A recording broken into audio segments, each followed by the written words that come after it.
Problem కి continuation మా length breadth thickness of rectangular values ఇచ్చున్నారు, వాల్యూమ్ క్యాలిక్యులేషన్ చేయమన్నారు. అప్రాక్సిమేట్ ఈ వాల్యూస్ లో ఏ ఆన్సర్ వస్తుందో మనం క్యాలిక్యులేషన్ చేయాలి.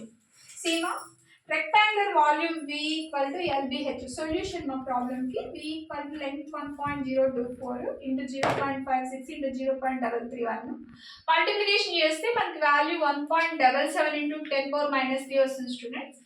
దీనిలో ఈ 7 ని రౌండ్ ఆఫ్ చేసుకుంటాము మనం. 1.77 more than and reaches to 1.8 కి దగ్గరగా ఉంది కాబట్టి 1.77 ని మనం దేనికి రౌండ్ ఆఫ్ చేస్తామంటే 1.8 కి 7 ని రౌండ్ ఆఫ్ చేసి 1 పాయింట్ ని అంటే ఇది ఎక్సెస్ 5 కంటే ఎక్కువ ఉంది కాబట్టి ఈ 7 లోంచి 1 ని ముందు నెంబర్ కి అడిషన్ చేస్తాం. రౌండ్ ఆఫ్ నెంబర్స్ అంటారు వాటిని.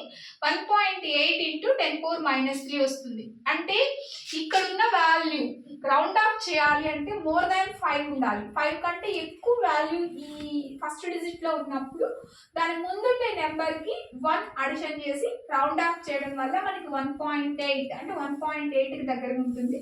ఇది దీని ఆన్సర్ మా. సో కాబట్టి వాల్యూమ్ 1.8 into 10 power minus 3 ఎక్కడుంది మనకి ఏలో ఉంది కాబట్టి ఆన్సర్ ఏగా తీసుకున్నాం.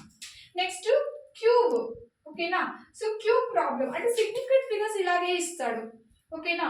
సో ఒక కొన్ని షేప్స్ ఇచ్చి వాటి వాల్యూస్ ఇచ్చి వాల్యూమ్ ని క్యాలిక్యులేషన్ చేసి ఆ వాల్యూమ్ ఎంతలో వస్తుంది దాని సిగ్నిఫికెంట్ ఫిగర్ ఎంత అనేది క్యాలిక్యులేషన్ చేయమంటాడు అనమాట. సో క్యూబ్ ఇచ్చాడమ్మా. ఇక్కడ క్యూబ్ లో ఒక ఫేస్ అనొచ్చు, సైడ్ అనొచ్చు. క్యూబ్ ఆల్ ఫేసెస్ ఈక్వల్ ఉంటాయి కాబట్టి. So 2.5 meters side or face ఉండే ఒక క్యూబ్ ఇచ్చారు. దానికి వాల్యూమ్ ని క్యాలిక్యులేషన్ చేయమన్నాడు. దాని సిగ్నిఫికెంట్ ఫిగర్ వాల్యూస్ ఎంత ఉంటుంది? ఏబిసిడి వాల్యూస్ ఇచ్చాడు. 15, 16, 1.5, 1.6 ఇచ్చాడు. సో వీటిలో ఏది ఆన్సర్ అనేది మనం క్యాలిక్యులేషన్ చేయాలి. వాల్యూమ్ ఆఫ్ ద క్యూబ్ కి ఫార్ములా వచ్చి ఏ క్యూబ్. ఏ అంటే side or face. 2.5 whole cube. 2.5 ని క్యూబ్ చేస్తే మనకి 15.625 వస్తుంది స్టూడెంట్స్.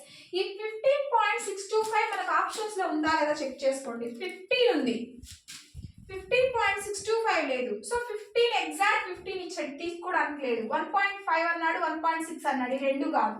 సో 15.625 అంటే 15 పాయింట్ ఎక్సెస్ ఉందన్నమాట. దగ్గర దేనికి రీచెస్ గా ఉంది. రౌండ్ ఆఫ్ చేసుకుంటే దాని వాల్యూ 16 వస్తుంది స్టూడెంట్స్. సో కాబట్టి ఆన్సర్ వచ్చి బి మా. We have to write the B answer.